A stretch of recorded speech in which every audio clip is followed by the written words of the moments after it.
Përshëndetje dashur miq, mirë se vini në Elevate. Është një shtunë e mrekullueshme me diell dhe unë kam ardhur sërish në fshatin tim të preferuar të jugut, në Borsh, për të bërë një bisedë me një personazh shumë të dashur për shqiptarët, Blerina Bombajin. Është interesant sepse kam bërë emisione të tjera gjatë verës në Borsh, por ngjyrat e mahnitshme të tetorit janë vërtet mrekullueshme. Ne me Blerinën do të flasim për natyrën, për benefitet e saj, do të flasim për të jetuarit shëndetshëm, por do të flasim edhe për historinë e saj. Blerina na mirëpret në shtëpinë e saj të vogël, por të mrekullueshme, këtu në këtë fshat të bukur. E ndjekim.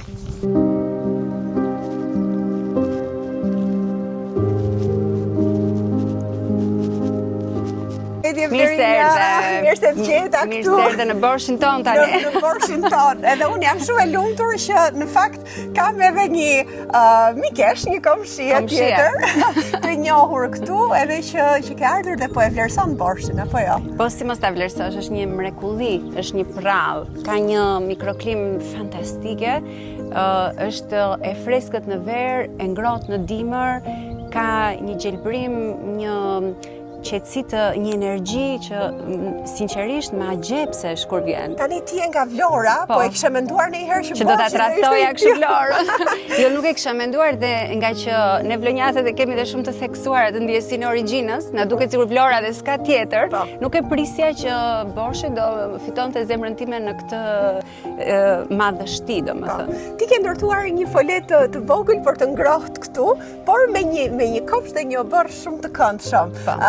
Kush e ka arretuar oborrin? Ka qenë, me thënë të drejtën, janë duart e tim shoqe që është marrë me çdo pemë, dhe çdo pemë dhe bim është autoktone, domethënë është me varietet vendi që i takon dhe i shkon këtij fshati që edhe ulliri tradicional i Borshit. E ka klimën shumë të përshtatshme për ullirin, për agrumet, edhe bukanvilen sigurisht, lule saranda që i thon ndryshe, që për mua është një nga lulet më të bukura, bile kjo këtu është një rënjë me dy ngjyra, gjë që ndodh shumë rrallë, është dhe e verdhë dhe e kuqe, dhe i jep një pamje shumë të bukur me blun e detit, ndërsa anash kemi mbjell rozmarin, pafund, sepse është erës që dhe përdoret edhe është një gjelbërim i përvitshëm, pra nuk thahet, trëndafila, pisha të vendit, lule frashëri, këto janë pak a shumë bimët që kemi mbjell, duam që të risjellim atë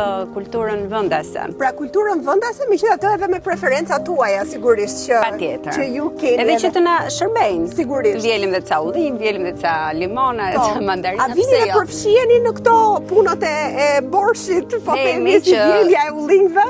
Themi që kur të plakemi, unë dhe Edi me këtë do merre. Ashtu? Këtu do e shtym. Vini në çdo stil të vitit? Vim sa herë kemi mundësi, sepse Borshi është fantastik dhe në verë dhe në dimër. Për mua bile është më i bukur jashtë verës, atij sezonit, pikut të sezonit, sepse ka klimën akoma dhe më të mirë. Se dikush do pyeste, çfarë bën dikush këtu jashtë sezonit? Sepse nuk është se ka aktivitete ose restorante ose vende ku të shkosh, po si e kaloni ju fundjavën kur vini këtu? Ne njerëzit jemi zhytur kaq shumë në të bërit, sa kemi haruar të qenit. Dhe ne këtu vim dhe jemi.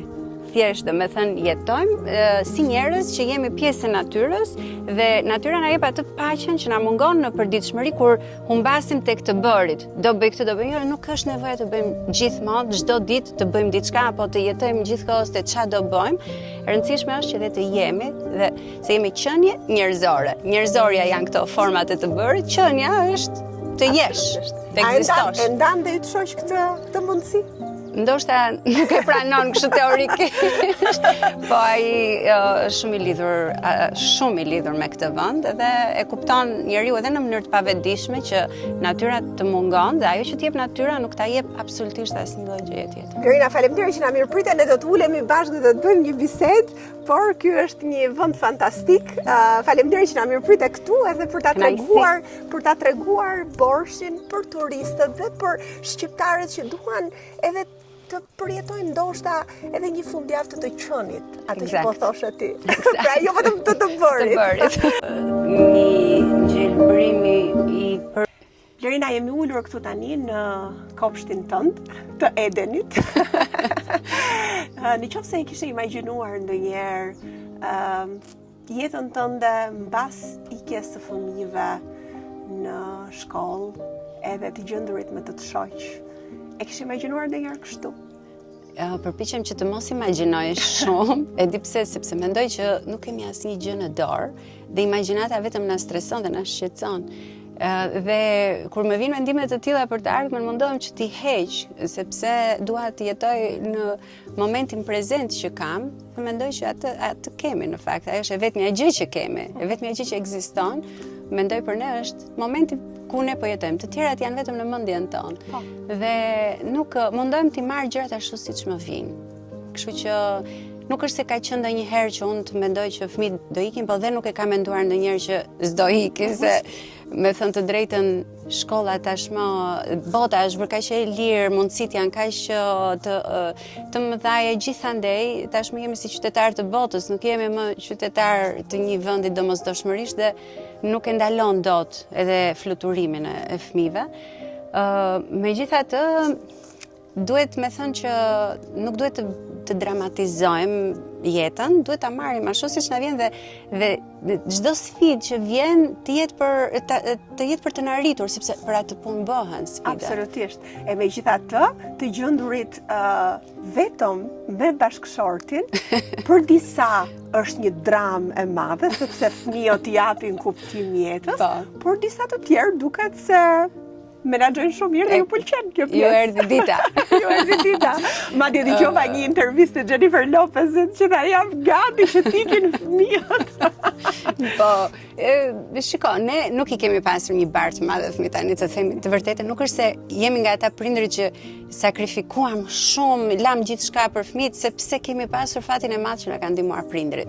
Dhe fëmijët e mi praktikisht janë rritur me prindrit e mi më shumë, sepse ne kemi qenë të detyruar të jemi në punë gjithkohës.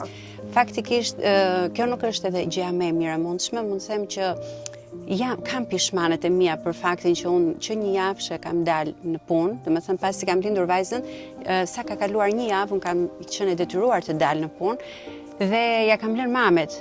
Ky është fat që kam pasur mamin, por domethënë të tjerë që I lënë me gra të panjohura, për mua është diçka që nuk do ta kisha bërë, dhe po t'i kthehesha tani për shembull mbrapsht, nuk do ta kisha bërë prapë që të lija fëmijët kaq të vegjël edhe të dilja kaq shumë të jepjesha kaq shumë punës. Tani kështu them tani se atëre mundësia e vetme puna ishte, ne nuk është se na trashëguan prindrit tan, gjyshrit tan pasuri, ne na duhej brezi jon. Ju desh që të bëj çdo gjë vetë dhe biznesin, sipërmarrjen ishte një gjë komplet e re për ne. Nuk kishim as eksperiencë, as kulturë biznesi, as trashëgimi, çdo gjë ishte nga zeroja dhe nuk ka qenë lehtë. Ka qenë një sfidë e goxha e vështirë që të merrte gjithë energjinë. E megjithatë, ti ndoshta fëmijët e tu ende nuk kanë arritur 18 Jo, janë akoma. Të vegjël janë akoma. Vajza bën 17 në nëntor, djali bëri 15 në gusht. Po, dhe ata kanë ikur për gjimnazin e shkollës, pra kolegjin e shkollës mesme. Por në një farë mënyrë tani që kthehesh në retrospektiv, thuhet se janë pak vite, pra janë përgjithsisht për njerëzit që I ikin fëmijët 18 vjeç, 18 vjeç që rritin fakt me fëmijët dhe pastaj pjesën tjetër ti je vetëm ose me bashkëshortin edhe jeta kalon ashtu. Dhe a thua që ti kanë shumë shpejt këto vite dhe prandaj do doje që të kishe kaluar më shumë kohë? Absolutisht, tani kur shikoj që më nxjerr Facebook ose këto fotot, që më nxjerrin foto të kësaj dite para shumë vitesh për shembull, më mbushen syt me lot kur shikoj fëmijët që më dalin të vegjël, më vjen për të qarë, sepse më duket që ikur kaq shpejt kjo periudhë, po sido që të ishte, domethënë koha është diçka e pandalshme dhe çdo gjë është në ndryshim e sipër dhe nuk duhet ngelemi penge e të kaluarës. Mirë është domethënë ajo që thash dhe më përpara, që mos të ngelesh të mallëngjen pjesa që hikën koha, po ajo që duhet kuptosh më shumë është që a e jetove në atë moment kur ishe, a jetove atë momentin apo jetoje gjithmonë te çfarë do bëj dhe të hiku. E ke jetuar atë moment? Gjatë këtyre viteve? Jo ashtu siç duhet, sepse njeriu fillon edhe bëhet I mençur kur moshohet dhe shqyr që moshohet, se shpesher dëgjoj që moshimi merret edhe kështu si sharje, domethënë ja kjo. Në kohët e sotme bëjnë çmos njerëzit për qëndruar të por rinj. shqyr që njeriu moshohet sepse dhe urtësohet, edhe imagjino tani të ishin të gjithë të rinj, të kishin nxjerrë syt, imagjino sa agresivitet ka ajo mosha e re, se është akoma mosha që do mësosh, do kuptosh, jeta nuk është, domethënë as fush me lule, as para, as fam, as bukuri, as gjëra sipërfaqësore, jeta është ekzistenca, domethënë që ti ke që evolon edhe që ndryshon çdo ditë, nuk ndalet, është një gjë që do ti do rritet, do eci, do evoloj dhe mirë është që ti ta shijosh atë pjesë, sesa të qëndrosh në imagjinatën e trurit që është diçka që s'ekziston, domethënë përveç se në mendimet tona. Absolutisht. Kështu që ikën koha, ikën shumë shpejt edhe në një moment u gjenda tek dhoma e fëmijëve kur ikën të dy, se kjo e ikura e të dyve, se vjeti ku vajza dhe ishte çik më ndryshe se kisha djalin. Kur iku dhe djali boshllëku, ndjenjat janë kaq mikse, domethënë sepse nga njëra anë është gëzimi që ti po i çon për më mirë. Nga ana tjetër është ai boshllëku zbrastia që ti hiku një pjesë e jotja të largua edhe lavdi Zotit që është aty dhe është mirë se ka prindër të tjerë që ju largohen, domethënë ka fatkeqësi të tjera që s'mund të ankohesh për këto gjëra, nuk e gojë të ankohesh. Po jeta vazhdon, domethënë duhet të shijojmë tani këtë që ka ngelur, si kështu si kemi ngelur. Sa sigurisht, megjithatë fëmijët kanë jetën e tyre dhe do bëjnë eksperiencat e tyre. Është interesant për zgjedhja jote të dërguarit fëmijët në kolegj të vegjël jashtë Shqipërisë. Pse kjo zgjedhje? Sepse mendoj që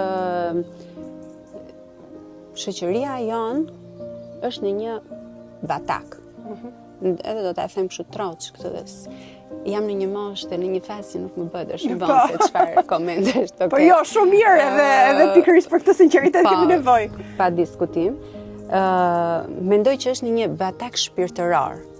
Nuk ka mundësira që njerëzit të zhvillohen shpirtërisht, të evoluohen, të ndryshohen, të shndrohen, të provojnë veten, kreativitetin e tyre në kuptimin e dobishëm të fjalës, pra të evolojnë, se ky është dhe kuptimi i jetës, evolimi nga një njeri që je sot jesh nesër një njeri më i mirë dhe më i dobishëm për këtë jetë dhe për komunitetin që jetojmë apo për merre si duash edhe universin, domethënë. Dhe mendoj që në Shqipëri mungon një gjë e tillë, ndoshta është fazë kalimtare sepse ne vim nga një historik i caktuar, varfërie, komunizmi, Turqie.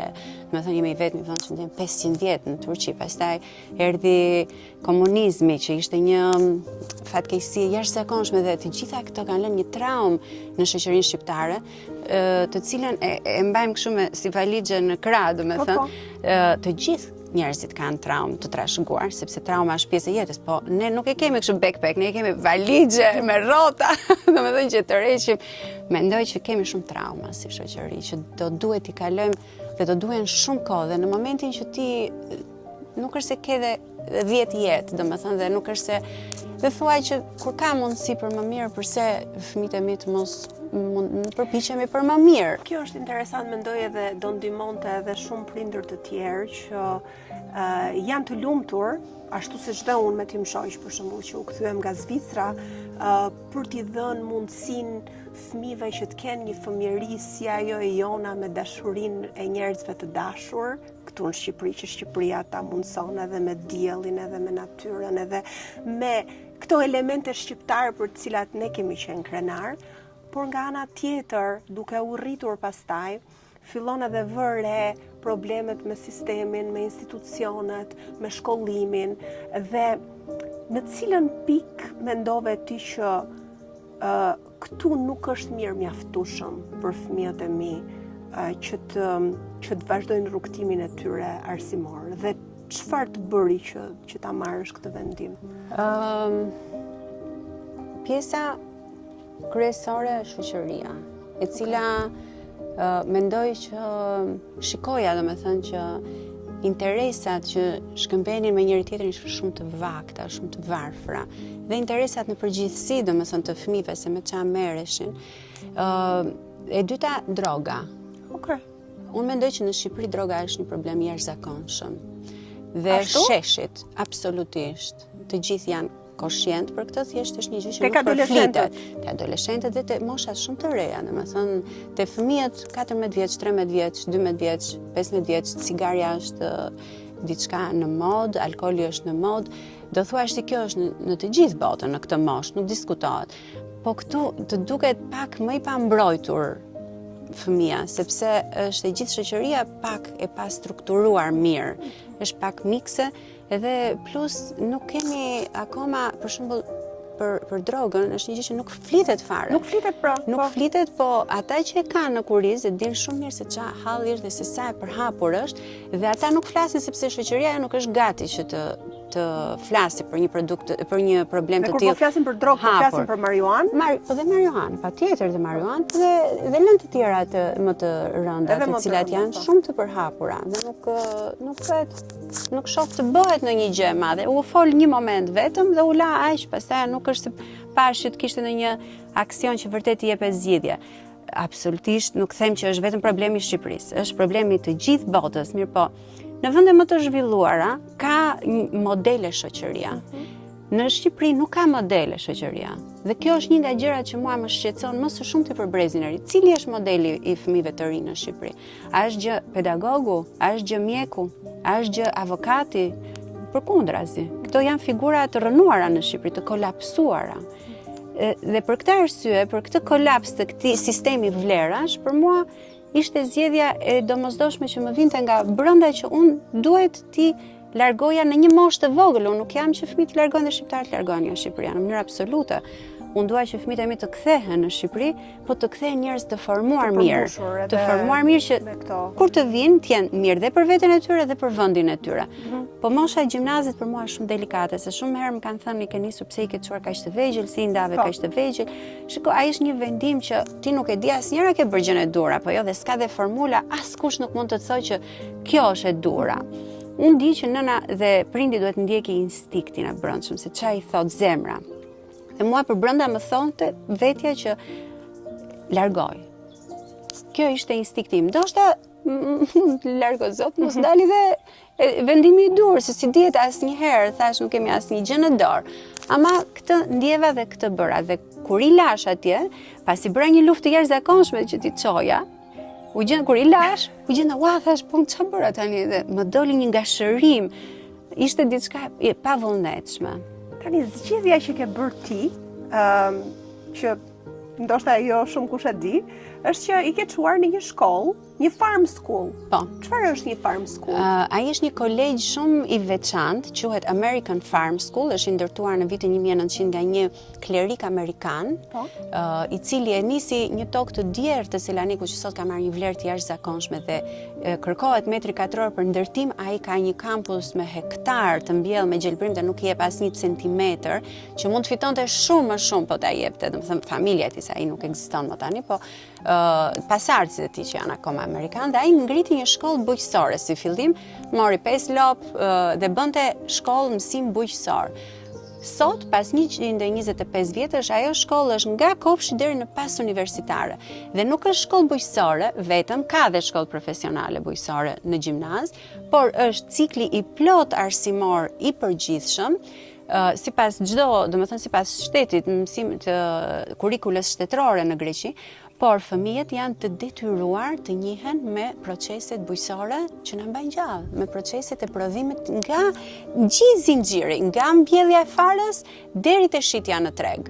Pra ata e kanë mësim të detyrueshëm pas shkollës 2 orë praktik dhe mësojnë makineritë bujqësore, mësojnë mbjelljen, mësojnë prashitjen, mësojnë çdo lloj gjëje, mbrojtjen e bimëve, sepse ata mendojnë e para që ti duhet të jesh një qytetar ose banor i kësaj toke i përgjegjshëm për tokën, dhe e dyta mendojnë që nuk i dihet kur jetë, si të vjen dhe ti duhet dish se si të mbietosh. Wow, jo që ka vërtet domethënë më ka përshtypje, dhe tani po vras mendjen ata nxënës që shkojnë atje, a vinë nga qytetet mëdha, nga metropole që nuk e din këtë mënyrë jetese, sepse dikush që është rritur në Borsh, për shembull, nuk besoj që do kishte atje shkohet edhe për një arsye tjetër, Floriana. Aty është një koncept, është një kolegj amerikan dhe koncepti amerikan i të jetuarit është shumë praktik dhe është edhe shumë i të jetuarit në ekip, në skuadër. Pra ti të mundesh të jetosh në një komunitet. Ata kanë shumë të rëndësishme që fëmijët të socializohen dhe të kalojnë mirë me njëri tjetrin dhe të jenë të gjithë me një aftësi udhëheqje. Jo, unë jam udhëheqësi dhe ti je i varur nga unë, domethënë, po ne jemi të gjithë edhe lider edhe bashk. Pra, edhe kjo gjë i bën fëmijët. Unë konfirmoj këtë se dhe unë shkollën Amerike kam bërë, kështu që unë se kam bërë, po unë e kam kuptuar nga fëmijët. Kështu që edhe kjo ishte shumë e induktuar në mundësinë amerikane. Është shumë e bukur dhe të punuarit në ekip, të qenit në ekip dhe madje edhe për rekrutimin në universitete, aftësia e të punuarit në ekip ishte gjëja parsorë që kërkohet. Dhe ne shikojmë dita e ditës që po që se njerëzit nuk kanë aftësinë të merren vesh me tjerë dhe të punojnë në skuadër, le të jetë më i zoti në çdo lloj fushë, nuk punon, nuk funksionon dot.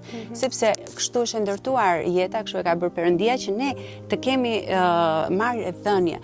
Dhe kjo është vetëm gjë që AI ne nuk na imiton dot. Le të bëjmë 500 AI, domethënë të kenë emra të ndryshëm, të rinë dhe bashk, nuk bëjnë dot këtë që bëjnë njerëzit. Marrëdhënien me njëri tjetrin, socializimin, shkëmbimin e eksperiencës edhe të ndjenjave njerëzore. Dhe kjo është që e bën atë shkollë unike që kërkojmë vetë nxënësit të shkojnë, sepse fëmijët aty janë të kënaqur. Dhe mësuesit dhe gjithë ekipi arsimor e ka shumë parsore që fëmijët të jenë të kënaqur, pastaj të jenë nxënës të mirë. Absolutisht. Shohin a është i lumtur fëmia. Mendoj që kjo është gjëja parsore. E shikon të fëmijët, a janë ata të kënaqur? Janë të kënaqur dhe kjo është një gjë që më lehtëson shumë atë vendimin që i largova. Janë të kënaqur sepse kanë shoqëri, kanë një ambient që mund të krijojnë, mund të kenë aktivitete të ndryshme, shkëmbejnë me njëri tjetrin, jeta në konvikt është një jetë shumë e bukur dhe ata ajo shkollë e thot gjithmonë, shkolla kryesore këtu te ne është konvikti, sepse mësojnë disiplinën, mësojnë të durojnë dhe të bashkëjetojnë me njëri tjetrin. Mësojnë të lajnë, të pastrojnë, i bëjnë të gjitha vetë. Nuk janë kështu shkollë, kolegj, domethënë pasanikësh. Po, që janë obligati edhe. Po, jo, ti duhet të jesh i Zotit, do pastrosh vetë dhe do pastroni bashk. Do pastrosh, do lash, do hekurosësh, do çohesh në orën 7 të mëngjesit, në orën 11 fike drita, në orën 7:30 10 kanë detyrim mësimin dhe duhet të jesh në karige, në tavolinë e punës, telefoni është i mbyllur dhe dera hapur dhe kalojnë ata të shohin. Je duke më thotë çuni ma këta të dy që kam unë në dhëm, vetëm rinë karige, kështu se asnjëri nuk mëson. Ama në karige pinë rinë sepse është me detyrim. Domethënë disiplina se ka dhe sot ka dhe kështu teorira të tjera, lëre fëmin të lirë. Po kam përshtypjen se kam filluar të devijoj nga kjo teori tani, edhe po. Disiplina mendoj që gjithmonë nuk është. Jam dakord me ty. Në fakt Blerina, të jetuarit shëndetshëm edhe të qenit i shëndetshëm është promovuar nga ty gjatë gjithë karrierës tënde në media edhe jo vetëm. Por mendoj që ke ndikuar edhe tek fëmijët e tu me këtë mënyrë jetese dhe me këtë mënyrë edhe këtë qasje të dashurit natyrës, besoj. A është kultivuar kjo nga prindrit e tu, apo është diçka që ti ke adoptuar me kalimin e kohës, ti je duke u ekspozuar ndaj eksperiencave të ndryshme të jetës tënde?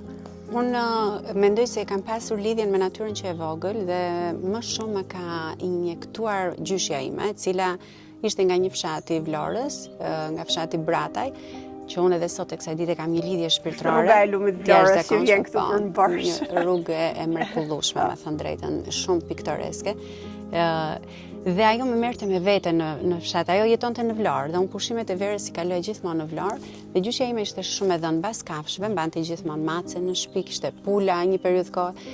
Dhe gjithmonë bënim këtë vizitë në fshatin e lindjes së saj dhe më merrte për dorë. Më linte shpesh edhe aty ca ditë sepse kisha shumë qefe, e kam pas shumë qef fshati, nuk e di a është diçka e lindur apo është diçka e kultivuar nga Sepse ti je rritur në qytet apo jo? Në Tiranë, unë jam lindur rritur në Tiranë. Dhe pastaj edhe kur ke emigruar në Greqi ke qenë po prapë Gjithmonë kam ndëruar shtëpi private për shembull. Gjithmonë ka pëlqyer shumë lulet, natyra më ka pëlqyer jashtëzakonisht shumë. Lidhjen me natyrën e kam pasur që e vogël dhe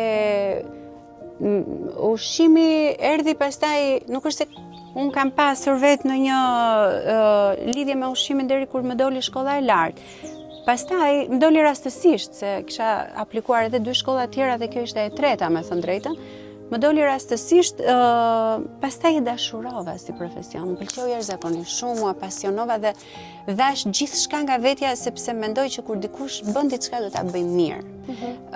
Dhe për më tepër ky është një profesion që ti shërben dhe ajo është një ndjenjë përmbushse shumë e madhe, ndjenja e të qenurit në shërbim. Duke u ndërgjegjësuar më shumë për benefitet e ushqimit, e një jete të shëndetshme, fillon dhe e dashuron akoma më tepër, je më e ndërgjegjshme për gjithçka që ti fut në trup. A mendon ti, domethënë e përpunon ti kur je duke ngrënë gjithçka që kalon, e përjeton atë moment? Patjetër, domethënë tani zgjedhjet e mia me ushqimin janë pa diskutim të kushtëzuara nga informacionet, nga njohuritë që un kam dhe nuk para më josh dot një ushqim që nuk është i shëndetshëm, përveç se në raste shumë të rralla ndonjë ëmbëlsirë, nuk jam tipi ëmbëlsirave, po ndonjëherë për shembull. Por nuk e privon veten. Nuk e privoj veten sepse lavdi Zotit nuk është se kam vuaj nga nepsi, se nepsi është gjëja kryesore që të çorrodit, i cili nuk është dhe gjenetik, po ndonjëherë është edhe i lidhur pak me situatat. Për shembull, stresi e rrit nepsin në disa njerëz,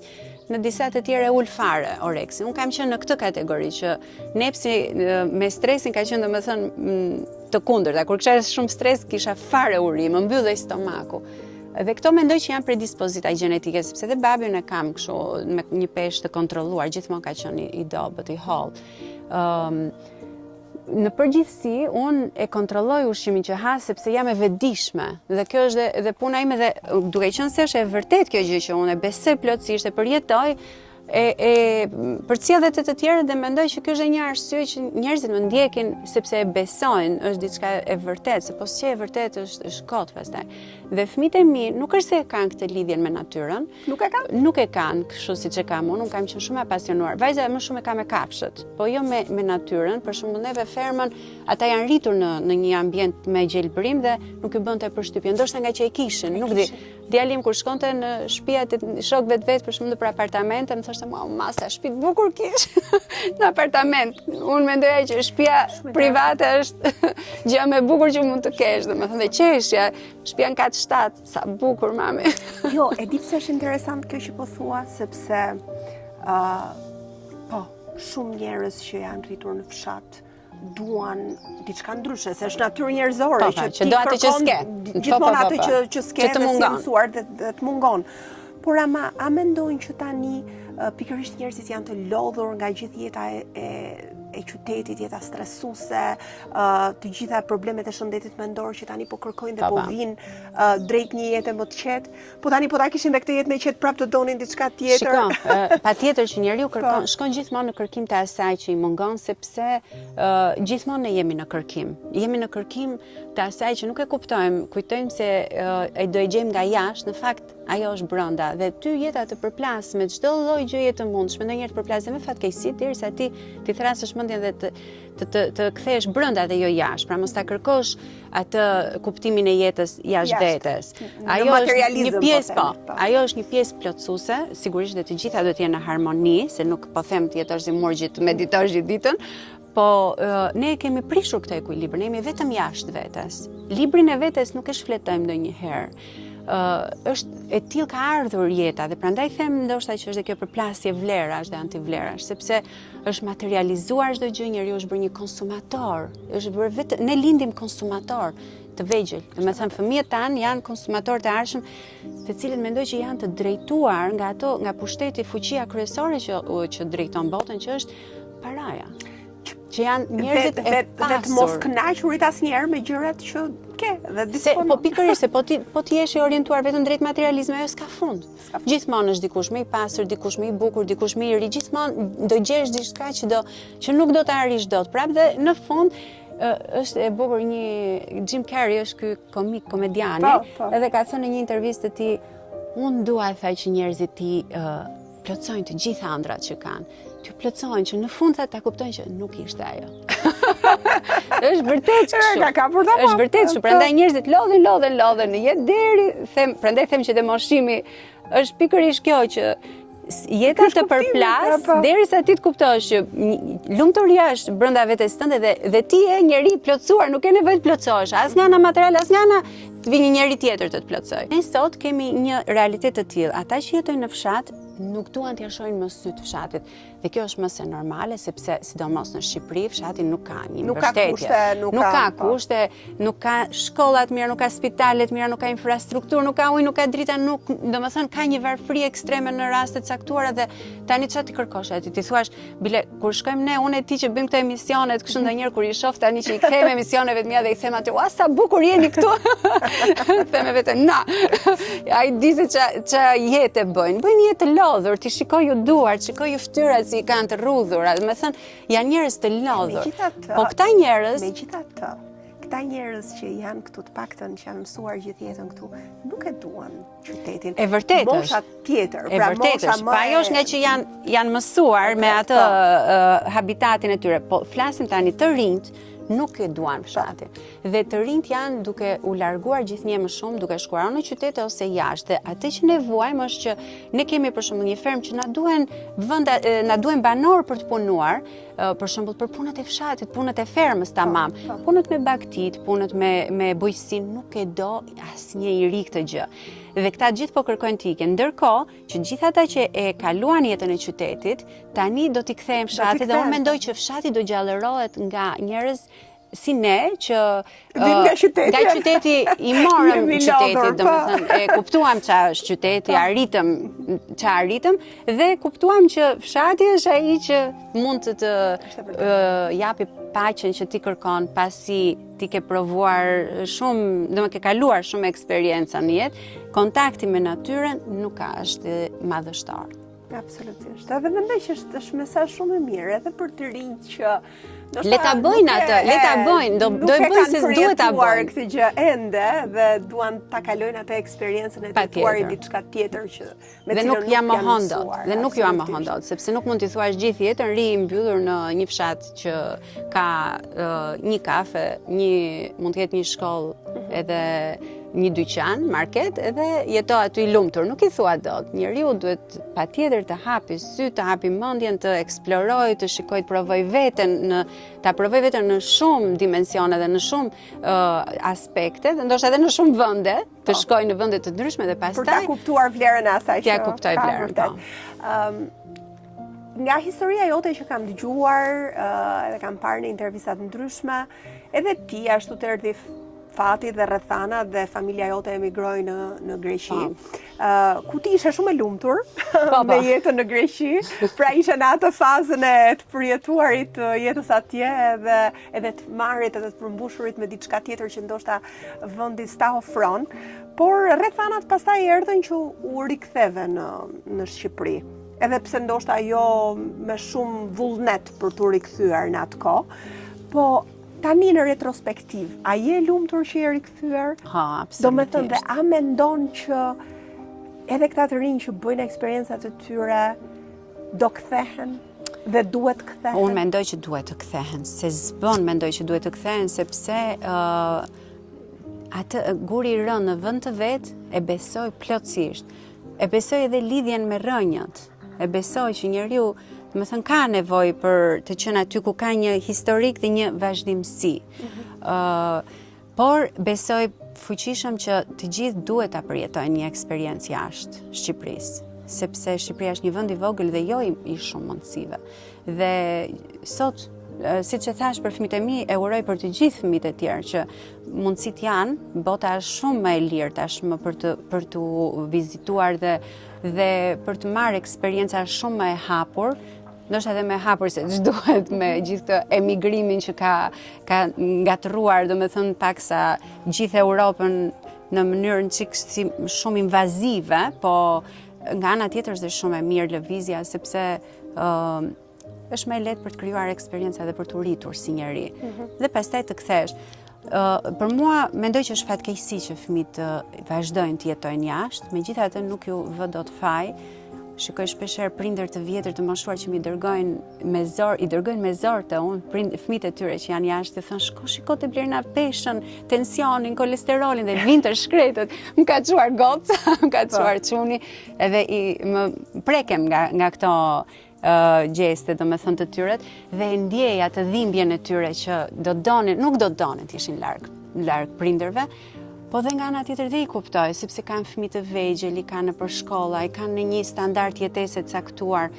Dhe thua një jetë kam, se do ta çoj dëm në një vend ku, domethënë, mundësitë janë kaq të pakta dhe ku padrejtësia është e shkruar në sytë e çdo njeriu dhe për më tepër në njerëzit dhe më të varfër, ndoshta ata janë dhe më të keq trajtuarit e këtij vendi, se s'kan krah, s'kan mbështetje. Është një vend i vogël, duhet kesh njohje, duhet kesh të ardhura të mira, i dim të gjitha problemet që kemi, dhe për këtë arsye mendoj që do doj shumë kohë dhe jo të gjithë njerëzit e kanë aq shumë kohë sa Shqipëria vetë. Unë mendoj, dhe ky është besimi im, që tek brezi i ri që ka mundësi ta shikoj dhe ta përjetoj botën siç brezat e prindërve tanë, po themi, nuk e kanë patur, sepse vështirësitë nuk e kanë lejuar. Dhe izolimi, patjetër.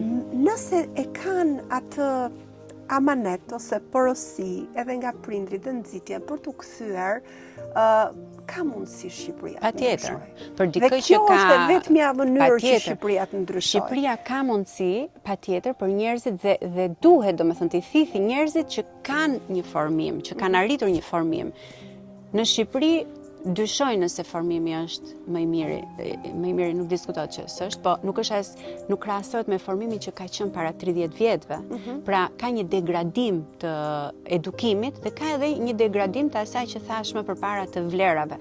Dhe është e nevojshme që brezi i ri të formohet siç duhet jashtë dhe të vijë në këtë vend dhe ta ristrukturoj dhe një shoqërinë shqiptare me vlerat që i takojnë, me atë dhe dashuri. Absolutisht, domethënë atë dashuria tregohet pikërisht në atë kontributin shoqëror, social, shpirtëror që ti je për vendin tënd. Nuk them që nuk është atë dashuri, domethënë nuk them se ti po mohon vendin kur ikën, se do ikësh, po të kthehesh, mendoj që është domosdoshmëri e madhe për dikë, për shembull, që mund ta ketë një të ardhmë më të mirë gjetk dhe sakrifikon dhe vjen me një qëllim dhe këtu jam dakord me ty që ka mundësi. Dhe mendoj që ne duhet të jemi protagonist, jo vetëm të ankohemi, domethënë që nuk bëhet ky vend është kështu, ky vend është kështu, secili nga ne duhet të jetë një protagonist i vogël për të kontribuar që ky vend të jetë më i mirë. Domethënë jo vetëm të ankohemi, nuk bëhet. Politikanët, vëri gishtin këtij, vëri gishtin atij. Unë mendoj që siç janë politikanët jemi edhe ne poshtë. Jemi një popull. Jemi një mentalitet dhe këta që shajnë politikanët, po të shkojnë në vendin e tyre do bëjnë të njëjtën gjë. Kështu që kjo gjë do duhet të ndryshohet tërësisht, domethënë, edhe nga poshtë lart, jo vetëm nga lart poshtë.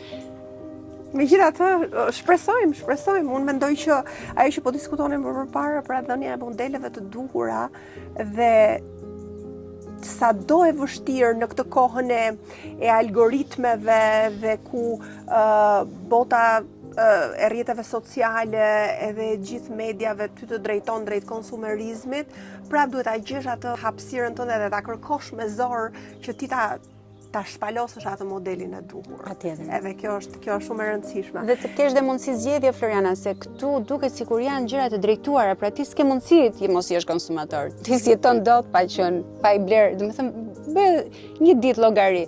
Shkon dot një ditë pa bler diçka. Është e pamundur pothuajse. Dhe duhet edhe pak vetëm të rezistojmë, të rezistojmë mediokritetit. Domethënë do dhe një çik rezistencë dhe kriticizëm nga gjithë secili, që mos të hajë çdo gjë që i serviret. Se ky është problemi madh sot, domethënë sot serviret një show, për shembull, show mediatik Edhe ti do ta konsumosh. Skandaloz, domethënë është i turpshëm në kanalin më të shikuar, po themi, në Shqipëri, dhe ti e gëlltite, përpunon, e diskuton, e ndan, edhe të bëhet e përditshmëria. Këtu nuk ta ka fajin vetëm televizioni. Ne ke fajin dhe vetë që pranon, domethënë, të hash diçka që të serviret. Kështu që kërkon edhe nga çdo individ pak kriticizëm, pak rezistencë, pak kërkesë më shumë nga vetja. Ajo është diçka që nuk ta ndalon dot askush, as nuk ka nevojë as për para, as për një gjë të kërkosh më shumë nga vetja. Tu ke përmbushur, Blerina? Je përmbushur në gjithë këto vite karrierë, në eksperiencën tënde si fëmijë, e rritur me një familje të lumtur, me prindrit e tu, sado vështirësitë edhe pastaj edhe kthimi në Shqipëri, një marrëdhënie e mirë me bashkëshortin që është shumë e rëndësishme. Ke qenë e përmbushur apo të ka munguar ndonjëherë diçka? Mendoj se kam pasur fat, ne quaj veten me fat, që kam pasur edhe dy prindër të cilët vetëm na kanë dhënë dhe asnjëherë nuk na kanë kërkuar diçka në këmbim apo të na krijojnë ndonjë shqetësim, vetëm kanë sakrifikuar për ne dhe kanë qenë dy prindër të ndershëm. Për mua është, domethënë, shumë e rëndësishme që njerëzit të jetojnë me dinjitet. Dhe kam gjetur një bashkëshort i cili prapë quaj fat, është totalisht njohje rastësore dhe komplet jashtë kornizave që unë kisha vendosur për veten time, dhe prandaj e quaj fat sepse është një njeri ndershëm dhe ai. Në ç'kuptim jashtë kornizave? Po nuk e mendoja asnjëherë që domethënë nuk kishte absolutisht ato kriteret që kisha unë për bashkëshortin tim. Shikoja një akademik. Më doli pak domethënë jashtë parashikimeve, por kam arritur me të kuptoj që ato vlera që ai ka, që janë besnikëria, burrëria, më thënë fjala e thënë, është e nevojshme që burri të jetë burr dhe gruaja të jetë grua, domethënë për mua janë dy gjëra që plotësojnë njëri tjetrin dhe nuk janë kurse si njësoj, nuk mund të jenë kurse si njësoj. Ka qenë këto janë tipare, domethënë, që mua më kanë dhënë një qetësi dhe më kanë dhënë mundësinë që unë të bëj ato që kam pasur dëshirë dhe pasion në jetë, pa pasur stres, pa pasur luftra të tjera. Mendoj që jeta gjithmonë do të sjellë me luftra, por më the për qenë e përmbushur, jam në atë fazën që kuptova që përmbushja, ajo që thash dhe më përpara, nuk vjen nga asnjë gjë tjetër përveç se nga marrëdhëniet njerëzore dhe nga marrëdhënia që ti ke brenda vetes tënde. Po e arritet ta kuptosh këtë gjë dhe ndoshta gjithçka, gjithë udhëtimi që ke bërë në jetë, qoftë për mirë, qoftë për keq, në qoftë se nuk të çojnë këtu të kuptosh këtë, që nuk janë asnjë gjë nga ato materialet ose format që merr njeriu në jetë të rëndësishme, përveç se kosciencës tënde. Ndërgjegjes që ti ke. Ti besoj fort, domethënë që ne jemi një copë ndërgjegje, nga ndërgjegja universale. Dhe të gjitha gjërat e tjera duhet jenë në harmoni me këtë. Nëse ti e heq atë anën vetja ime, jeta ime, këtë më duken budallëqe tani. Dhe më duken budallëqe dhe ato të shkuar të rendurit mbas me mani, se patjetër që njeriu do rendi mbas planeve dhe dëshirave që ka. Po mania për të arritur dhe këtë dhe atë dhe pangopsia, domethënë, më duken qesharake. Dhe mendoj që Zoti në jetën tënde të jep shumë sinjale që ti të arrish ta kuptosh. Sa më shpejt aq më mirë, të zgjohesh, që themi. Po ka njerëz që vdesin dhe nuk janë zgjuar kurrë, domethënë, në jetë. Kur e ke arritur ti këtë ndërgjegjësim? Unë e kam arritur tani vonë, pasi ndërtuam objektin që e kisha ëndër, agroturizmin, domethënë si njeriu ato ëndrat e vonë vetë ka. Në fillim fillon me një gjë, pastaj thua të bëj dhe këtë, pastaj thua të bëj dhe këtë. Dhe kjo ishte ajo, dhe e thosha brenda vetes time që aty do ndalem.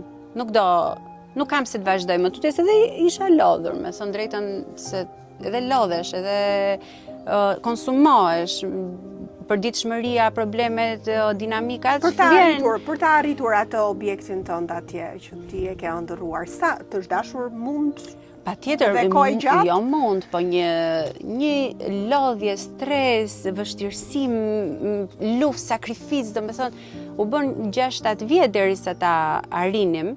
Dhe në fund kur e arritëm, kuptova atë që kishte kuptuar dhe ai Jim Carrey, që si ishte kjo, domethënë, edhe çfarë pastaj?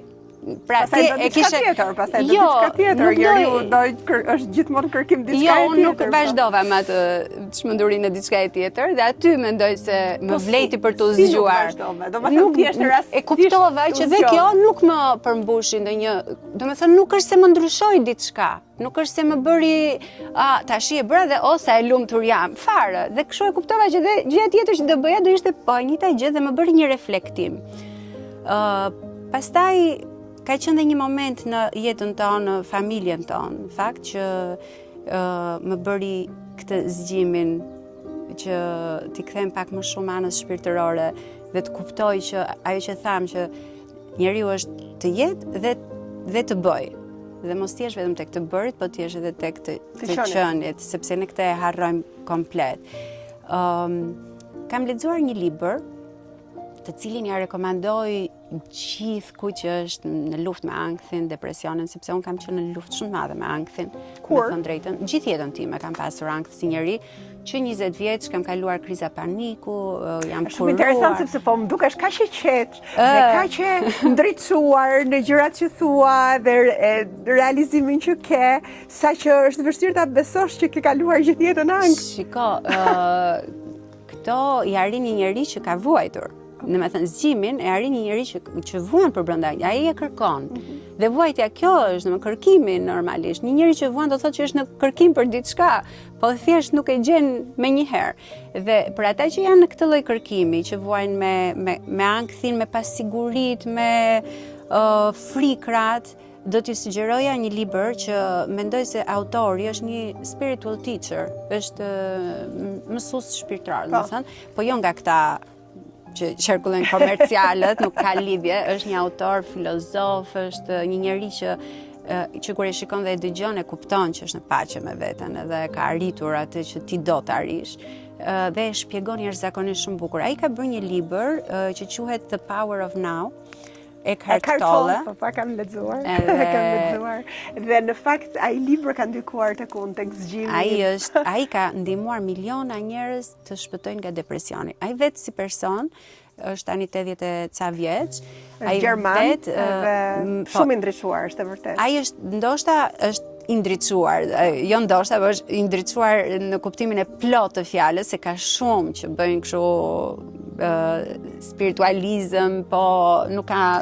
Edhe madje për shikuesit, për ta kuptuar pak më shumë, ka arritur, edhe pse duket e pabesueshme, përmes ndriçimit të tij dhe futjes në të qenit, në present moment, se ai flet për momentin. Ai thotë që edhe ka shëruar kancerin e vet.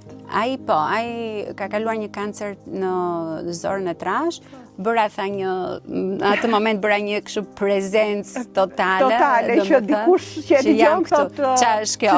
Po, është thjesht kontakti me momentin dhe ai shpeshherë bën dhe këtë paralelizmin me Krishtin që mua më pëlqen shumë, sepse un jam dhe krishter dhe me sa duket edhe Krishti është një spiritual teacher në predikimet e tij dhe ai shpjegon thënjet e tij që ndonjëherë duken budallëk, ai tani shpjegon aq bukur budallëk në kuptimin për shembull që ne qeshim kur thotë nëse të qëllon dikush kthej edhe faqen tjetër.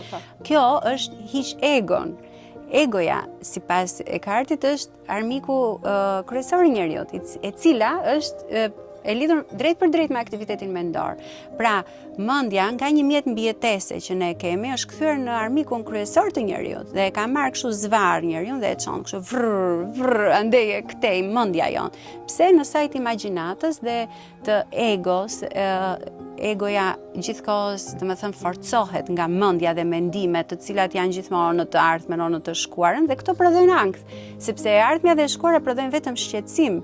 përderisa ti ato janë dy gjëra që nuk ekzistojnë, atëherë fillon edhe shqetësohesh, po të jesh në momentin, të jetosh tani, gjë që unë s'është e arja i shumë, po mua më ka dhënë një qetësi filozofia e këtij.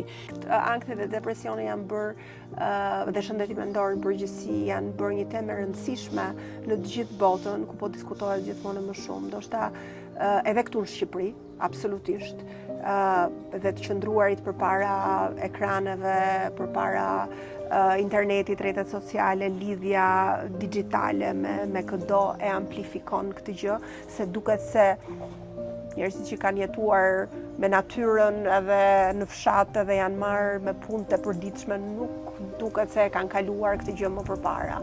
Pra ky është problemi dhe gangrena e shekullit, po themi, sepse pikërisht njerëzit po shkojnë drejt kësaj. Por ama ndoshta një ndërgjegjësim do ndihmonte, sepse gjithmonë më shumë po dalin dhe po më vjen mirë për këtë që po dalin figura publike dhe po flasin për të shëruarit të kësaj sëmundje gjithashtu. Pra që e ke dhe mënyrën ose duhet ta gjesh brenda vetes që dhe të kalosh edhe ta kesh këtë kontakt me natyrën dhe me veten për të shpëtuar prej kësaj. Po patjetër, sepse është e gjitha vjen nga hiperaktiviteti mendor.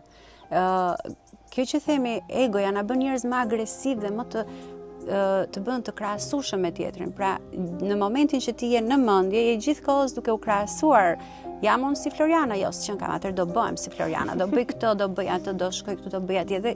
Dhe ti qëndron këtu. Dhe po qëndrove këtu, absolutisht nuk do gjesh asnjë lloj paqe dhe kënaqësie. Ti shikon edhe vajzat, gratë që ngelen penge moshës. Për mua ato shpërfytyrimet që bëjnë në fytyrë nuk tregojnë që ato janë mirë me veten. Tregojnë që janë në kërkim të diçkaje që nuk po i plotson. Do të thënë, ty nuk të plotson pamja në mënyrë absolute, ty mund të bëj shumë mirë, mund të të ndihmoj pamja të ndihesh mirë dhe të kurohesh në mënyrë normale dhe në harmoni me atë që je. Se nuk mund të kërkoj unë tani të shkoj të zbukurohem me zor dhe të konkurroj vajzën time që është 17 vjeç. Kjo tregon që ka një problem të brendshëm te këto, që është pikërisht kjo, janë të marra peng nga aktiviteti mendor i të krahasuarit dhe të pasurit dhe të arriturit. Por nuk është e nevojshme, sepse nuk kemi nevojë të arrijmë asgjë, kemi të arritur. Përderisa ne jemi, unë mendoj Floriana që ne jemi të gjithë të barabartë në këtë botë. Unë, ti, Trumpi, Papa, çdo njeri, ne jemi një soi, jemi një copës e këtij universi që nuk ka diskriminim nga Zoti ose nga krijuesi kush e ka bërë. Ne krijojmë diskriminimin dhe ne krijojmë nëpërmjet mendjes, jo të ndërgjegjes që kemi. Po ta fikim pak mendjen dhe atë të bën natyra. Natyra të fik mendjen, ta fik aktivitetin mendor, flas gjithmonë. Atëherë ti krijon kontaktin me veten tënde dhe prandaj ndjehesh mirë dhe ti do të vesh në një vend që të ka bërë të jetosh momentin. Nëse ti arrin të jesh në present moment, që thotë Karti, ti përjeton kënaqësi dhe lumturinë e vërtet dhe ti do të shkosh tek ai vend, tek ajo gjë pa e ditur që është kjo pikërisht që ti kërkon. Kontakti me momentin, me prezencën. Po sa e kanë realizuar edhe të tjerët me cilët ti takon në një përditshmërinë tënde, sa e realizojnë dhe e kuptojnë gjithë këtë gjë, për shembull, që ti ke përjetuar ose që dikush që është më i ndërgjegjshëm dhe më i ndriçuar e përjeton? Shiko, e kuptojnë atë që them unë. Teorikisht, dhe unë e kuptoja. Edhe unë lexoja dhe nga një vesh më hyn te nga një vesh më dilte, po më ndodhi në një moment të caktuar që më dha një qetësi për brenda. Ndër momentin që kisha një stres të madh, isha shumë nervoze për çdo gjë, bërtisja, domethënë me gjë më të vogël nxehesha. Në një moment, duke dëgjuar këtë, pavarësisht se Elia kështu si në një moment u zgjova e qetë dhe kuptova që më kishte bërë një klik brenda vetes dhe aty e kapa, domethënë fillin dhe kuptova që ishte gjithë kjo ndjesia e mirë dhe e qetë vjen kur ti qëndron pa menduar, domethënë shqetësime dhe gjithë gjërat që ke ti fikësh, po ti fikësh se si ke në dorë, se ti nuk ke në dorë asgjë përveç këtij sekondi tani, ose kësaj moment që merr frymë, ti s'ke asgjë në dorë, ti se di çfarë do ndodhi nesër, çfarë do ndodhi pas nesër. Gjërat gjithmonë do shkojnë në rrjedhën e universit dhe është sikur, domethënë, ti jesh në atë në dallgët e detit dhe ti shkosh dallgëve kundra dhe jo të valzosh me to. Ky është stresi. Dhe tani që ti ndodhesh në këtë fazë, po themi, e mban veten prap të angazhuar me punë po patjetër të shumta edhe sigurisht, sepse edhe bashkë madje diskutuam, edhe pse fëmijët janë larguar, ti prap je angazhuar, dita jote është e mbushur apo jo? Absolutisht, kam shumë aktivitete sepse kam krijuar disa linja, po themi, pune që secila ka dinamikat e veta, ti sigurisht do jetosh, të gjitha këto janë të domosdoshme që ti të jesh krijues, edhe ti të evoluosh dhe vetë me punën që bën, me çdo problem që zgjidh. E kam ditën shumë të mbushur, por kam filluar të kuptoj që duhet ta zbras pak. Se tani po flasim edhe një çik për teorinë, se teorikisht e shpjegove shumë bukur. Jo, se më pyete çfarë për njerëzit e tjerë, e kuptojnë, po nuk në botë se e realizojnë për veten e tyre. E kuptojnë te tjetri. Të vinë të t'japin mend janë, mish, kur vjen puna te vetja e tyre, si ka mundësi më thuaj që si është një ditë e jotja tani? Të jep satisfaksion ende ferma jote, aktiviteti jot, biznesi jot, a të pëlqen, vazhdon të pëlqej që të kesh ndikimin tënd në media dhe tek njerëzit që të ndjekin? Patjetër, më pëlqen shumë. Ku i gjen kënaqësi tani? Për mua është një kënaqësi shumë e madhe të ndaj me të tjerët, të jem në një interaktivitet me të tjerët, edhe për më tepër të jem e dobishme për të tjerët, edhe t'i ndihmoj në një farë mënyre me aq sa atë që unë përfaqësoj edhe që kam arritur në saj të punës time. Më jep kënaqësi të jashtëzakonshme krijimtaria. Për shembull, kur vjen një stinë e re, kur do bëjmë receta të reja, më pëlqen shumë, kur do bëj një dietë të re, e marr me shumë pasion, e marr me shumë qejf. Më pëlqen ajo rritja ditë pas dite në punë, sepse çdo lloj problemi që ka, ne ankohemi gjithkohës, o zot si nuk pushuam njerëz të paturi probleme, po ky është budallë shumë i madh, ta thuash, sepse ato probleme janë që të bëjnë të evoluosh edhe të vazhdosh të rrugtosh, të rritesh në biznes ose në marrëdhënie.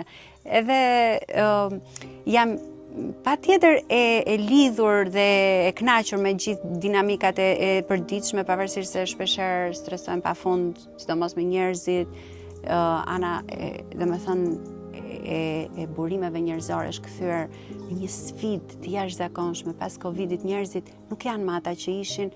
Njerëzit nuk duan më të punojnë, nuk duan më rregull, nuk duan më disiplinë, nuk duan të lidhen, nuk duan të kenë dikë mbi kokë, mos më fol mua kështu, se kështu unë iki, unë e bëj.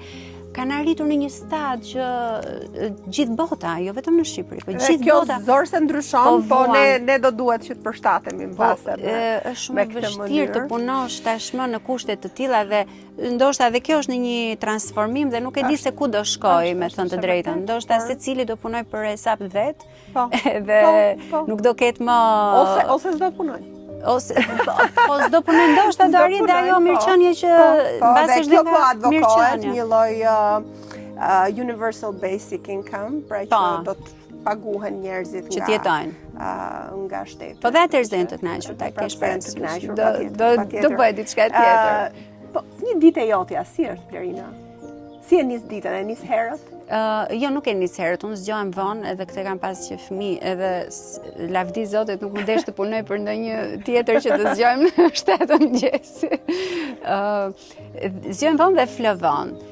Në momentin që zgjohem dal gjithmonë tek ferma dhe filloj aty që te kuzhina. Tani merrem me bukët, kam një pasion të ri për bukët, me tharm, bëj farën e bukës vet, bëj bukën vet, shkoj edhe shikoj bukët si kanë dalë te kuzhina me ato gratë. Më merr goxha sepse ajo do të paktën 4 orë të rish aty afër, se duhet shkosh ta punosh çdo gjysmore, pastaj ta presësh, pastaj ta formosh, ta fusësh frigorifer, të nesër me ndel. Edhe kam atë lidhjen njerëz, shikoj, kontrolloj komplet punën, merrem me gjithë këto njerëzit që janë në postet kyçe, çau bë këtu sot, çau bë. Tani jemi edhe në një ndryshim komplet të sistemit të punës, po përpiqemi të vëmë një sistem pune. Deri dje kam punuar e bazuar në njerëz. Tani kam vendosur të bazohem në një sistem, sepse tek njerëzit kam kuptuar. Çfarë më thën, bazohesh në një sistem? Në program, Okay. në një program, pra që ti ke çdo gjë i referosh programit, të kontrollon nga programi punën, sigurisht që do ketë dhe njerëz të punojnë, po nuk kanë mundësi njerëzit të gabojnë. Njerëzit janë të gabueshëm, ndërsa programet janë disi më të menaxhojnë gabimin njerëzor dhe nuk ke nevojë të besosh tek njerëzit. Kjo ka qenë metoda ime deri këtu, që unë kam besuar tek njerëzit. Dhe kam vendosur ta ndryshoj këtë gjë, ka ardhur momenti, jo se kam pas në një. Thjesht ka ardhur momenti sepse kur rritet biznesi nuk mund të jetë më një biznes në bazë të besimit, duhet të jetë në bazë të një sistemi pune tamam. Dhe kemi marrë njerëz të rinj në punë dhe kjo është për mua tani një sfidë e re. Njeh njerëz të rinj, trajno, kuptoj, është shumë e bukur. Çdo ditë ka probleme. Ziem me ata njerëz të mi, me vllajën tim, me mamin, me tim shoq, jemi kështu gjithkohë. Pra jemi të gjithë familjarisht punoni. Jemi familjarisht aty. Okay.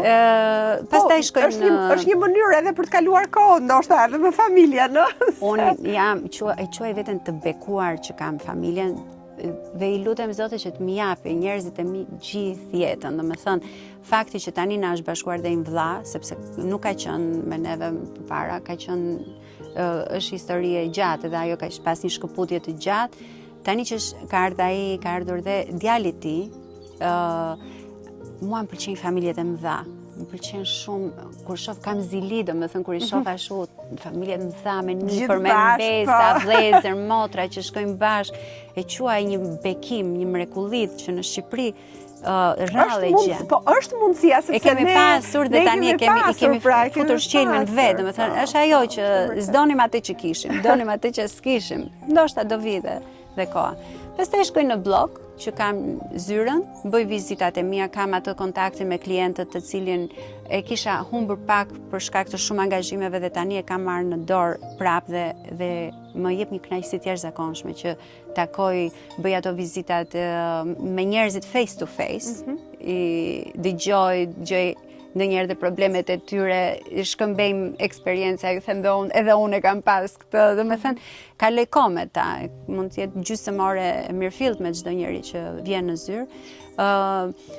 Pastaj puna ime më e madhe është ideimi.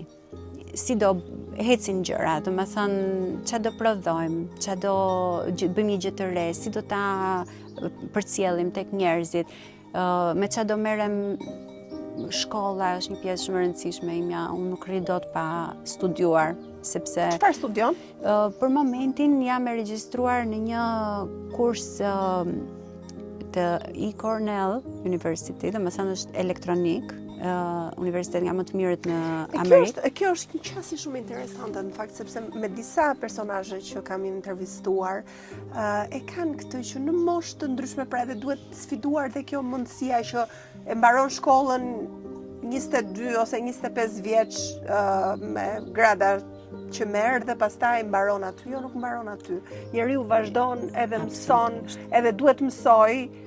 Jo, unë kam frikë, mua më zë të merri që të ri pa studiuar. Dhe tani është mundësia që ti regjistrohesh në një kurs online, bën dhe punët e tua. Kjo është një mrekulli, me thënë drejtë, është një mundësi fantastike, lë dhe shumë vend për abuzim, se mund futen dhe lloj, thonë, domethënë nuk ka më përzgjedhje. Pra ti nuk është se e bën për një certifikim të caktuar, ti e bën thjesht për Sigurisht, unë bëra masterin nga Shqipëria në Greqi, aty ku mbarova shkollën, bëra 3 vjet masterin, shkoja me makinë në Athinë dhe kthehesha dhe e kisha një kënaqësi të jashtëzakonshme. E quajta një arritje, domethënë. Po sa kohë të merr kjo puna e studimit? Po, një 2-3 ditë të mira të javës, domethënë më merr. Tani jam regjistruar edhe në një kurs për agroturizmin, në një seminar që bëhet online edhe ai. Dhe jam shumë kurioze të di më fillon të martën. Domethënë i ndjek shumë këto kurset online, për mua është një lehtësim i jashtëzakonshëm, një mrekulli që ke mundësi të shkosh në çdo universitet, tashmë edhe në Harvard mund të futesh dhe të studiosh online. Dhe kërkoj gjithmonë të jem bashkohore sepse ndryshojnë kaq shumë gjërat. sot për shembull në Dhe dietologji gjithmonë më shumë po ndryshojnë edhe dhe shkenca ecën jashtë masë shumë dhe ti duhet të jesh sepse ndonjëherë të merr rutina e kohës, ke kaq shumë njerëz për të parë, për të vizituar, punë për të bërë dhe humb nga ana profesionale dhe këtë kam gjithmonë frikë të tmerrshme dhe prandaj regjistrojmë sa mbaroj një regjistrojmë me një tjetër se nuk dua të ngelem në mbrapa. Këto kurse që bëhen gjithashtu ndryshojnë me kohën. Ndryshojnë sepse shkenca hedh po shumë gjëra të vjetra dhe nxjerr gjëra të reja. Po jo sa mirë që përditësohen edhe këta, domethënë me kurrikula përditësohen. Këto janë universitetet që prodhojnë shkencën dhe studimet shkencore. Kështu që dhe tani jam regjistruar në një kurs i cili është Precision Nutrition and AI. Do me thënë, dhe si ta përdorësh nutricioni preciz, dhe që do të thotë nutricioni preciz do të thotë që ti të japësh një ushqim, një plan ushqimor për dikë sipas individualitetit të tij, duke studiuar mikrobiomën e tij, metabolomën, do me thënë gjenomën e tij, në nivel molekular, për ta studiuar në nivel qelizor, molekular, gjenetik, se çfarë individualiteti ka, se kemi absolutisht ndryshime njëri nga tjetri. Dikush për shembull merr një ilaç që bën mirë, dikush tjetër merr një ilaç si bën asnjë gjë. Po mirë, a mendon që do shkoj drejt kësaj që njerëzit hanë ushqime të personalizuara në një farë mënyrë? Apo shiko, që kjo po zhvillohet shumë si shkencë, edhe mjekësia po zhvillohet shumë në këtë drejtim. Pra, duan të kuptojnë se çfarë i bën mirë një personi sipas profilit të tij gjenetik. Dhe kjo ka evoluar shumë. Unë kam bërë një vit master për mjekësi precize, në të cilën shikonim ilaçet më shumë që modifikoheshin sipas gjenomës, sipas profilit gjenetik ose ndikonin në shprehjen gjenetike. Dhe ishte shumë interesante se sa shumë ka evoluar mjekësia në këtë aspekt. Nanomjekësia, interventet që bëhen në aspektin farmaceutik, aq sa dëgjojnë si, domethënë, ne e dim edhe atë pjesën e errët që ka bota farmaceutike, aq është edhe e zhvilluar dhe e avancuar për mirë, pa diskutim. Dhe të njëjtën gjë bëhet edhe në nutricion. Tani me që jemi tek nutricioni edhe po bëjmë një bisedë gjerë që po prek shumë tema, prap kjo është diçka brenda fushës tënde dhe me gjetjen e Ozempikut dhe që ka bërë një revolucion në fakt me humbjen në peshë edhe si medikament obesitetin në fakt. Po që po përdoret masivisht edhe për të humbur 2 kilogram, 5-6 kg. Çfarë mendimi ke për këtë? Mendimi im është shumë i qartë për këtë. Unë mendoj që njerëzit duhet të jenë sa më pak të varur nga ilaçet, nga medikamentet, sepse nuk ka një ilaç që nuk ka efekte anësore. Nuk ekziston një medikament që s'ka efekte anësore. Mund të jenë, me thonë, jashtëzakonisht shumë raste të rralla. Dhe nuk është zgjedhje natyrale për organizmin. Dhe unë jam gjithmonë pro natyrales të ruash balancat e trupit. Ozempiku është një zgjedhje kur ti peshon që njeriu dëmet që ka nga mbi pesha dhe në fakt është ilaç për diabetin, me thënë drejtën, po e flasim tani si medikament për obezitetin, kur mbi pesha ty të jep efekte anësore shumë të mëdha dhe të rrit vdekshmërinë, atëherë efektet anësore të Ozempikut janë shumë më të vogla se sa të një mbi peshe flasim të theksuar me 30-40 kg më shumë. Atëherë po, në qoftë se ti nuk e ke vullnetin, mundësinë, atë energjinë që të arrish vetë, se prap mund të arrish vetë, nuk diskutohet që edhe mund të arrish vetë, po ka dhe raste, mos paragjykojmë, nuk duhet, më thënë, themi që s'duan dhe se arrin, absolutisht është shumë e vështirë për shumë njerëz. Atëherë Ozempiku është një zgjidhje, sepse të anët negative të tij janë më pak se sa anët negative të mbipeshës. Dhe efekti më i madh anësor i Ozempikut është humbja e masës muskulare, që është një nga humbjet më të vështira për të rikuperuar. Sepse masa muskulare është arka e kursimit të rinis në trupin e njeriut. Dhe gjithë këshillat e mjekësisë parandaluese janë tek rritja e aktivitetit fizik me pesha për moshën mbi 40 vjeç, kur fillon natyrshëm bie masa muskulare me plakjen. Pra, mosha plakja ndodh sepse ti ndodh në një përqindje të mirë për fakt të humbjes së masës muskulare. Nëse ti ruan masën muskulare, ti nuk ke të njëjtën moshë metabolike me atë që nuk ka masë muskulare sa ty. Dhe kjo është një armë shumë e fortë që njerëzit e kanë. Kështu që në vend për shembull që të marrin Ozempikun, mund të shtojnë masën muskulare e cila vlen fiks si një grop thithse për atë sheqerin e lartë që qëndron në gjak, në qarkullim dhe që krijon insulinorezistencën, mëlçinë e dhjamosur, arteriosklerozën, demencën, është e lidhur me një sër problemesh. Dhe që shifet në rastet më të shumta. Kështu që unë jam absolutisht kundra në rast se ti nuk ke arsye serioze për të rënë nga pesha. Dhe përveç humbjes masës muskulare, mund të kaloj në paralizë gastroenterike, pra bën një paralizë të aparatit tretës, ajo ç'a bën?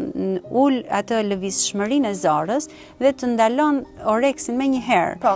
Përveç kësaj ndikon edhe në ekuilibrat e hormoneve që prodhohen në truk, kështu që prishen balanca të cilat nuk është e kaq e lehtë. Ka pasur njerëz që kanë pas tendencë për vetvrasje nga marrja e Ozempikut. Mund të janë raste pak më të rralla, po ekzistojnë. Domethënë, megjithatë njerëzit i harrojnë këto, edhe pse duhen kujtuar dhe shohin modele që shfaqen vazhdimisht në ekrane dhe në rrjetet sociale, me ndryshime drastike të njerëzve që janë dukur krejtësisht ndryshe dhe që janë zbukuruar nëpër masa të paimagjinueshme dhe që duket se jeta e tyre është perfekt.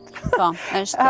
Dhe ti ke këtë model dhe ke dhe blerinën ose dikë tjetër ose një mjek që thotë që jo, nuk. Kjo është fatkeqësia e kohëve tona. Nuk duhet përdor. Kjo është fatkeqësia e kohëve tona që përveç një informacioni që ekziston gjithandej tashmë që s'ka ekzistuar më përpara, pra më përpara mund të duhesh 100 vjet për të marrë një informacion që ti sot e merr në një ditë.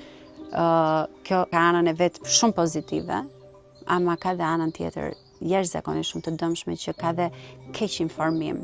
Dhe gjithë këto figura publike, akoma edhe mjek abuzojnë, keq informojnë, janë domethënë një influencë shumë e gabuar për njerëzit, të cilët dalin prapë tek ajo që tham, han atë që ju serviret.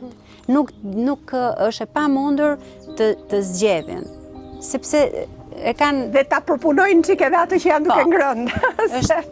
Se dhe kjo është e rëndësishme. Është koha sot që të sjell, domethënë të servir çdo lloj gjëje.